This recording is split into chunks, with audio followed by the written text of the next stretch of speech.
NIAZ here with UK MMA legend Dan Hardy here at the UFC Liverpool Ultimate Media Day. How do you feel to be here, and what are your thoughts on Sunday's huge main event? I'm so excited. I always love Media Day because you get to really look at where the fighters are at with their weight cut and where their confidence is. And I mean, all these guys look great. Darren's obviously commanding a huge crowd over there, and I think it's going to be an amazing event. You know, probably one of the best events that we've had in Europe so far because, I mean, the hype around it, the talent that Darren Till's got, the fact that he's fighting Wonderboy, #1 contender, and the fact that we're in Liverpool as well. I mean, you know, this is a fight city more than anywhere else in the country, so I think it's going to be a pretty special one. You've described it as sort of a Mortal Kombat Street Fighter type of fight. Yeah. Is the inner fight geek in you like really geeking out over this? Absolutely. This for me is one of the best striking matchups that we've ever seen in the UFC. Partly because for me it's the right weight class, because we've got speed and power meet at welterweight more than any other weight class for me.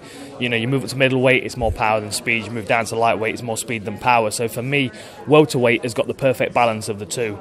And then you've got two strikers. You've got one that's an aggressive Thai boxer that likes to push forward and bully his opponent, and you've got a guy that's a very, very good counter fighter that likes to move away and set traps. So they're two of the highest level strikers in the division. They're in the best division for me as far as strikers go, and they're at opposite ends of the spectrum, which means it's a very interesting one to see which game plan comes to fruition on the night. Is Till's rise from just beating Donald Cerrone into a main event in his home city, is that one of the quickest rising talents you've seen in the sport? Because we've had guys like Junior Dos Santos who goes and knocks out Fabricio Werdum in his opening fight, but in terms of recent times, is that up there? Yeah, I think so. But, you know, the UFC are very good at noticing when somebody's got a talent and an ability, and you know, the right time in their career. You know, and it's the right time for Darren Till. There's no point in keeping them contending around the top 15 for too long, because the time's right now. You know, you can't neglect that momentum, because it's everything in combat sports. And Darren Till's ready right now. You know, with the win over Cowboy, I think it let everybody realise that he was one of the next big names in the division. And, I mean, to get Wonderboy, it just accelerates that progress for him. I think it's a perfect matchup for him, and obviously after this, there's only one way up after that. You know, it's got to be a title fight for me. There's no point in him fighting anybody else. And that makes it very exciting, because he's still so young. He could hold the belt for a long, long time. We've got Craig and Molly coming off Cage Warriors. You're a Cage Warriors veteran yourself. How great is it to see Cage Warriors represented in the UFC? Because Craig was actually wearing his Cage Warriors gloves on stage yesterday, which I thought was a really nice touch. Yeah, I actually mentioned that to his coach. I said it was a nice touch with the Cage Warriors gloves. It's great. You know, Cage Warriors have always been a great feeder show for the UFC. A lot of Cage Warriors champions have moved over to the UFC, and to be honest, when you get that Cage Warriors title, it's almost like a UFC contract a lot of the time. When Molly impressed the other week here at the Echo Arena, I mean, she was destined for the UFC. It makes perfect sense. She's got the personality as well as the skills. And then Craig White, you know, he put himself in a position where he was ready for a title shot in Cage Warriors, and then got this call. And the time and the efforts and the fights that he's had on Cage Warriors have prepared him for this. I mean, he's, you know, at the open workouts yesterday, he was excellent. Here at Media Day, he's handled it like a champ. You know, he's not at all overwhelmed by the situation, and that's mainly because he feels like he's ready to be here. You know, he's 4-0 in his last 4 fights. He's stopped everybody, and it's a win-win situation for him. He's a co-main event against Neil Magny, so all he needs to do is give a good account of himself. You've been working as an analyst for Cage Warriors for some time now, but how much of an influence do you have on making the fighters get those transitions from Cage Warriors to UFC? Do you have a big influence on that? No, not really, to be honest. I mean, the UFC matchmakers do their job. All I do is talk about the fighters and what their skills and talents are. And the good thing with Cage Warriors is, I mean, there's so much talent on the roster that it's easy to talk about them. I mean, I've been following Craig's career, I've been following Molly's career.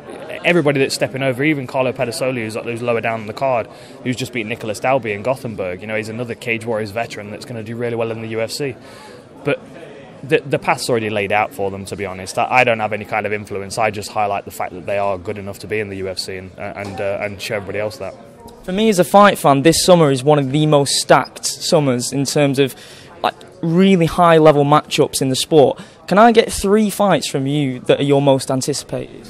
To be honest, I mean, for me, it's all about the welterweight division at the moment, really. Obviously, the Till Wonderboy fight's massive. We had the Kamaru Usman-Maia fight the other week, so that's taken away one of the welterweights out of the picture. Obviously, the winner of this weekend is going to step forward into that next bracket, and then we've got RDA Covington coming up as well, and the winner of that will then progress on to, you know, to a possible title shot or title contender. I mean, for me, it's all about the welterweight division at the moment. The only other fight in my mind that jumps off the page is DC Stipe Miocic, because I mean, this is DC's opportunity to really prove himself as one of the best ever. Those losses to John Jones are going to hang over him, and I hope he gets that back at one point. But for now, the best option for him is to step up to heavyweight. And if he beats Stipe Miocic, I mean, what a name to add to his record. Do you think if DC gets the belt, Jones could possibly be his first challenger? That spells probably the biggest fight in UFC history, surely. Yeah, it makes perfect sense. I mean, obviously, I don't know the details of John Jones and his suspension and stuff. I don't know when he's coming back, but I'm actually surprised that Gustafsson's not chased DC up to heavyweight. I mean, that's the one that makes sense to me more than anything, because Gustafsson, if you stand him next to a heavyweight, there's not a great deal of difference in size. You put Gustafsson next to Miocic, and they're not a lot different. Whereas you put DC between them, and he looks a lot smaller.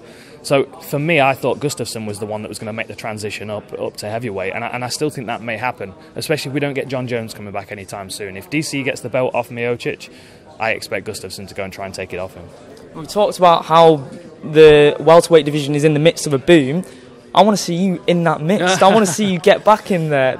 You've been training, you're looking slick as ever on the Instagram videos. Are you going to come back? I'm going to have one more fight. I'm not getting back into the rankings. Yeah, just one more.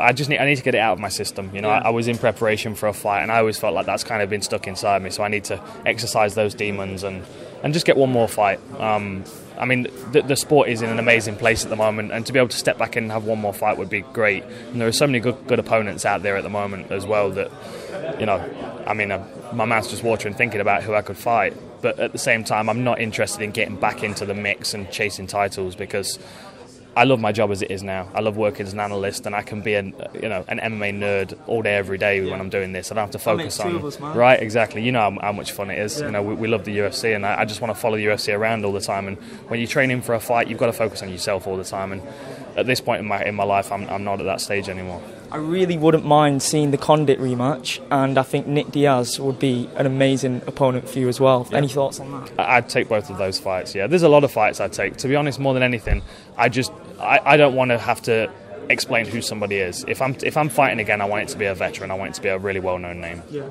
And final, could I possibly get a prediction out of you for this Sunday's main event? I can't. I predict when I'm not working it, but when I'm commentating, I have to stay impartial, because obviously if I'm on the mic and one of the fighters thinks I'm leaning towards them, exactly. That would be unfair. But even if I wasn't calling the fights, I wouldn't be able to pick one for the main event. It is a coin toss. They're just so very different in the way that they fight. I know it's a cliche, but it's down to game plan and which one's able to enforce it on the night. Okay, well,